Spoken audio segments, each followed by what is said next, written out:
Si Kobe ba nagba-basketball pa now? Hindi na, nagpahinga na. Pahinga muna. Pahinga na. Ayaw na niya Ayaw na mag-basketball? niya mag-basketball. Talaga, sayang naman. Marami ang nanghinayang ng kumalat ang balita na si Kobe Paras ay nag-retired na sa professional basketball sa edad na 28. Para sa maraming Pilipinong basketball fans, hindi lang siya ordinaryong player. Noong kabataan niya, isa siya sa pinakamalalaking pangalan sa Philippine basketball.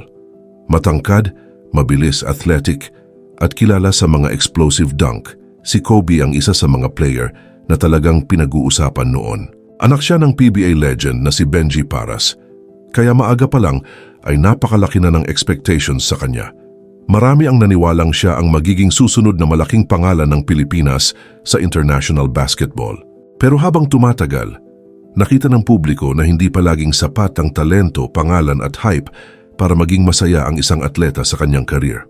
Ayon sa naging pahayag ng kanyang ama na si Benji Paras, nagdesisyon si Kobe na magpahinga na at huwag nang ituloy ang basketball bilang pangunahing career. Nanghihinayang si Benji dahil alam niyang may talento ang anak niya, pero malinaw ang kanyang mensahe. Hindi niya pipilitin si Kobe na gawin ang isang bagay na ayaw na nitong gawin. Para sa kanya, mas mahalaga ang kapayapaan at kaligayahan ng anak kaysa sa pressure ng basketball. Noong mas bata pa si Kobe, napakalaki ng hype sa kanya dahil sa kanyang viral dunks, tangkad, bilis at athleticism. 2 beses siyang naging U18 World Dunk Champion sa FIBA 3x3, kaya nakita ng fans na kaya niyang makipagsabayan sa international stage. Naglaro rin siya sa Amerika at nagkaroon ng commitment sa UCLA bago dumaan sa Creighton at Cal State Northridge. Malaki ang pag-asa ng fans na hahantong siya sa mas mataas na level ng basketball. Pero hindi naging madali ang kanyang journey dahil sa matinding kompetisyon, pagbabago ng school at coaches, at hindi palaging stable na playing time. Pero bago po ang lahat, baka pwedeng palike muna ang video na ito. Isang simpleng click lang, pero malaking tulong yan sa aming mga content creators para makagawa pa ng mga kwentong gaya nito. Maraming salamat po. Para sa isang player na maraming inaasahan mula sa buong bansa, mabigat ang ganitong sitwasyon. May pressure na kailangan mong patunayan na deserve mo ang hype. May pressure na kailangan mong maging mas magaling kaysa sa ibang players. At may pressure din dahil anak ka ng isang PBA legend. Kapag maganda ang laro mo, mas tumataas ang expectations. Kapag hindi maganda, mabilis yung criticism.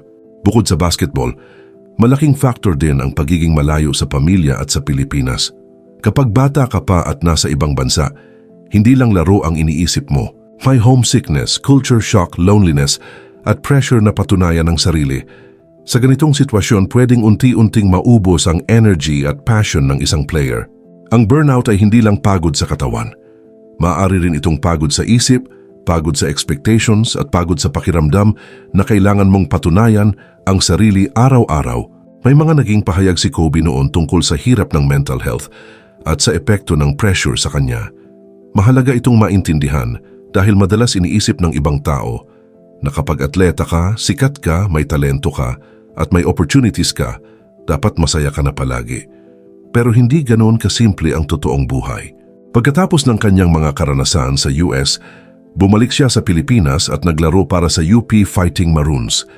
Dito muling nakita ng fans ang kanyang talento.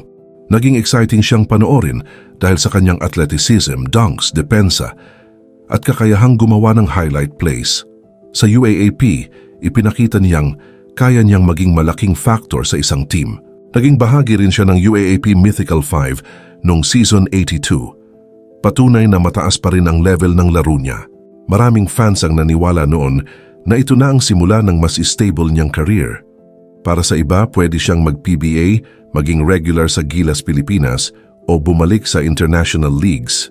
Nagkaroon din siya ng pagkakataong maglaro sa Japan B-League, una sa Niigata Albirex BB at kalaunan sa Altiri Chiba. Sa Japan, napatunayan niyang kaya niyang makipagsabayan sa professional basketball. May mga laro siyang nagpakita ng scoring, athleticism at pagiging dangerous sa fast break.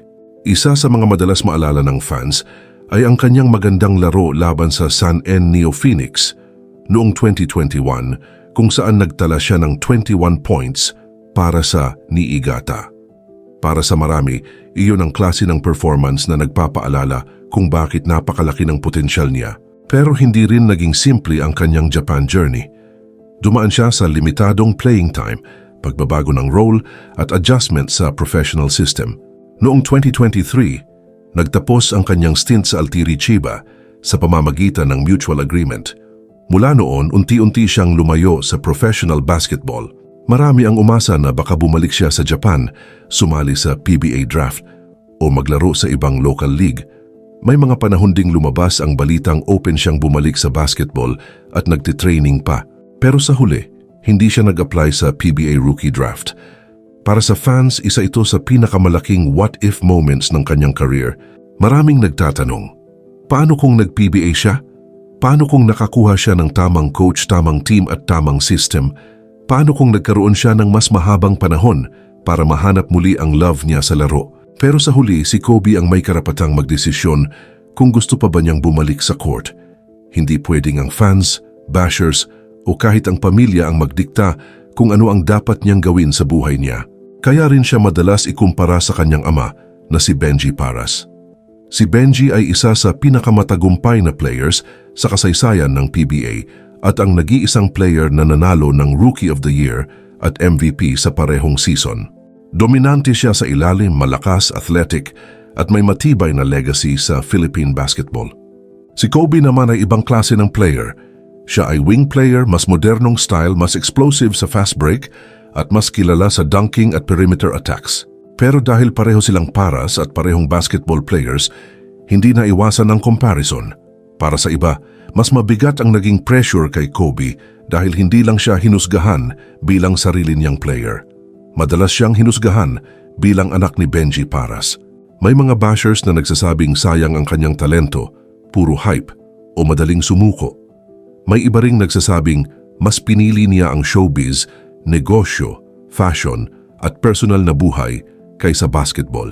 Pero may mga supporters din na nagsasabing hindi tama na husgahan ng isang tao dahil lang hindi niya tinupad ang expectations ng ibang tao. Para sa kanila, hindi kabiguan ang pag-alis sa basketball kung iyon ang kailangan para maging mas maayos ang mental health at personal na buhay ng isang tao. Hindi rin maliit ang mga nagawa ni Kobe. Nakapaglaro siya sa US College System, UAAP, Gilas Pilipinas at Japan B-League. Hindi man niya naabot ang NBA o naging PBA superstar, hindi ibig sabihin na wala siyang narating. Sa ngayon, mas nakatuon si Kobe sa negosyo, modeling, endorsements at iba pang creative projects. Naiugnay siya sa bando MNL at sa iba pang lifestyle ventures habang mas pinipili rin niya ang mas tahimik na buhay sa Siargao. Hindi na lang siya basketball player. Isa na rin siyang entrepreneur at public figure na gumagawa ng sariling direksyon.